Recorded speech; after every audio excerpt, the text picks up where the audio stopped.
Se comunica a la población que a partir de la fecha el país se encuentra bajo el control operacional de la Junta Militar.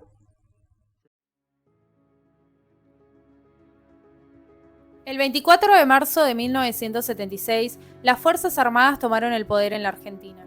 En Quilmes, el municipio fue intervenido, las autoridades desplazadas y durante días ni siquiera se sabía quién iba a quedar a cargo. Mientras tanto, empezaban a tomarse medidas. Se prohibía la protesta, se reprimía a los trabajadores y comenzaban los operativos. Así, el terrorismo de Estado se fue instalando en la ciudad. A continuación, vecinos y vecinas de San Francisco Solano recuerdan cómo se vivía en esos años. Mi nombre es José Alberto Castillón, todos me conocen por Alberto. Tengo 74 años. Yo me llamo José Luis Roque Matinela, tengo 66 años. Mi nombre es Liliana Mercedes del Valle López, tengo 58 años y en esos años era una niña, tenía 9 años. Y Solano era bastante despoblado todavía. Todavía creo que inclusive andaba el trencito de la estación, que ya no anda más hace muchísimos años. El centro comercial era más atenuado, no como ahora, había menos locales. Pero, por ejemplo, donde yo estoy viviendo ahora, que es acá enfrente, estaba 1, 2, no sé, 10 casas, más casas no había. Y después era todo así descampado. Que ya venía como programándose todo esto, lo que pasó de la dictadura. No es una cosa que ocurrió así de golpe. Ya estaba todo programado. La avenida de Perón creo que fue a propósito, porque se sabía que Perón ya estaba enfermo. Y bueno, terminó falleciendo acá en Argentina, ¿no? Me acuerdo que mi vecina empezó a gritar una tarde, se murió Perón, se murió Perón. Y me sentí yo como nena, dejé de jugar, dejé la muñeca, dejé todo y me abracé a mi mamá. No sé, como que sentía que algo iba a pasar o pasó algo que era grave para vendría a ser para esta comunidad. Yo la dictadura la empecé a conocer unas horas antes, el día anterior al 24 de marzo. Yo trabajaba, en esto estaba trabajando en Capital, yo soy herrero, o era herrero, en ese entonces tenía una estanciera. Pero antes los vehículos los arreglabas vos dentro de lo que podías. Y yo tenía una llave que era para aflojar la batería y apretarlo porque sabía que tenía una fuga y entonces no quería quedarme sin batería. Pero me olvidé esa llave de aflojar la batería adentro del capó. Bueno, me bajo enseguida, abro rápido porque me había parado el semáforo y levanto el capó y me apuntan con fusiles desde la vereda enfrente, o sea, y a los gritos, que siga, ¿viste? Alto, alto, que siga. Agarré, chau llave, dije, cerré, me fui. Bueno, me comí un gran susto, porque que te apunten con un fusil, con varios fusiles. Y vi cosas bastante horribles también ahí en Capital. Era canillita. Trabajaba para un hombre que tenía un puesto en calle de Santa Fe. Y llega un momento para un patrullero, que me conocían, que de la comisaría 17, que estaba ahí cerca de calle de Santa Fe, y me dice, negro, ¿qué haces? Nada, digo, me voy caminando para lo del chileno, que chileno le decían al dueño del puesto. Y vení, subí que te llevamos, porque como ella siempre venía a pedir el diario, entonces había onda. Y antes de empezar a cruzar la plaza, de golpe para el patrullero. Y me dice, bajate, negro, bajate y quédate ahí al costado del auto. Yo sin entender nada me bajo. Y veo que los policías se bajan del auto, se ponen también detrás del auto y le disparan así porque sigue a 2 que iban caminando en la vereda enfrente. En sí los masacraron. Y yo me quedé en el auto ahí aterrorizado en ese momento, era un pibe todavía, 15 años. Y me llaman, vení. Y me piden el diario para taparle la cara al hombre que le habían disparado. Pero ni siquiera le dijeron ni alto, ni quédate ahí quieto, ni lo revisaron, ni le pidieron documentación. O sea que ellos no saben si mataron a alguien o no que tenía culpa de algo, nada. Ellos simplemente lo vieron quizás parecido, o por ahí sí era, no sé. pero que los mataron así como si nada. Y bueno, y eso sucedía continuamente.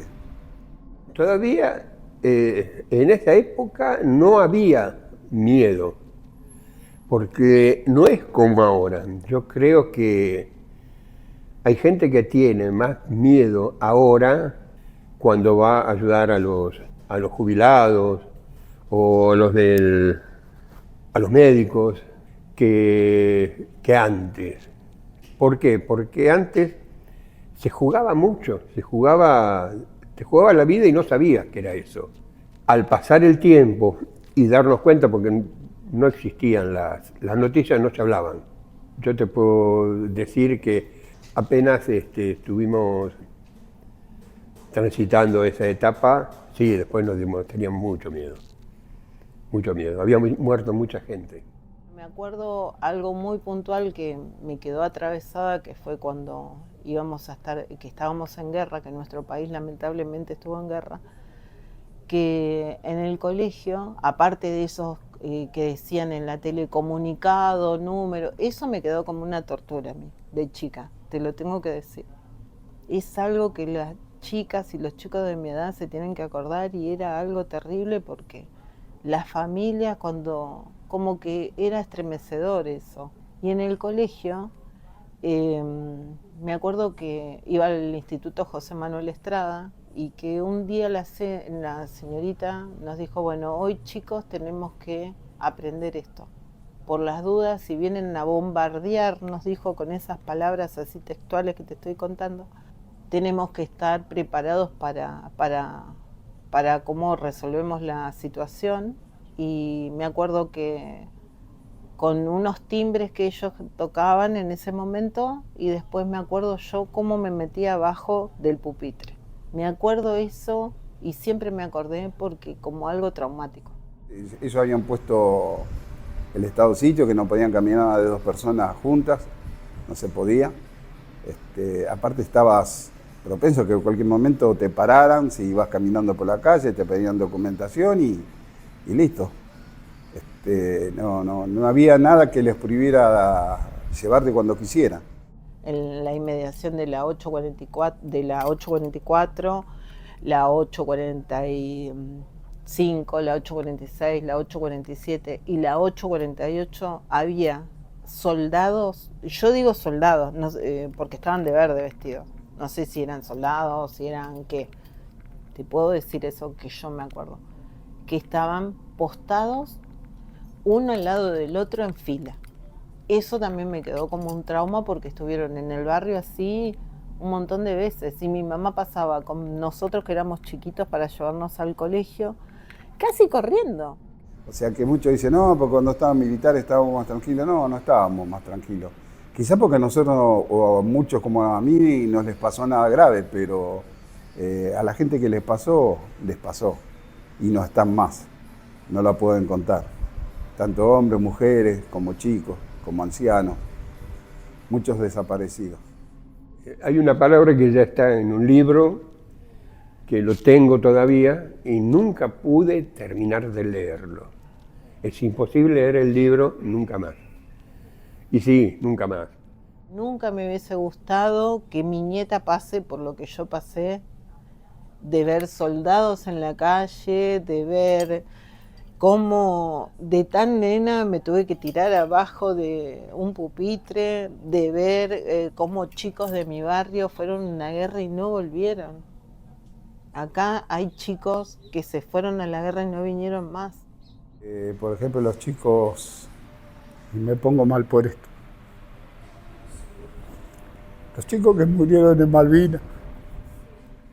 Yo en el 78 estuve en el diferendo limítrofe con Chile. Soy veterano del canal de Beagle.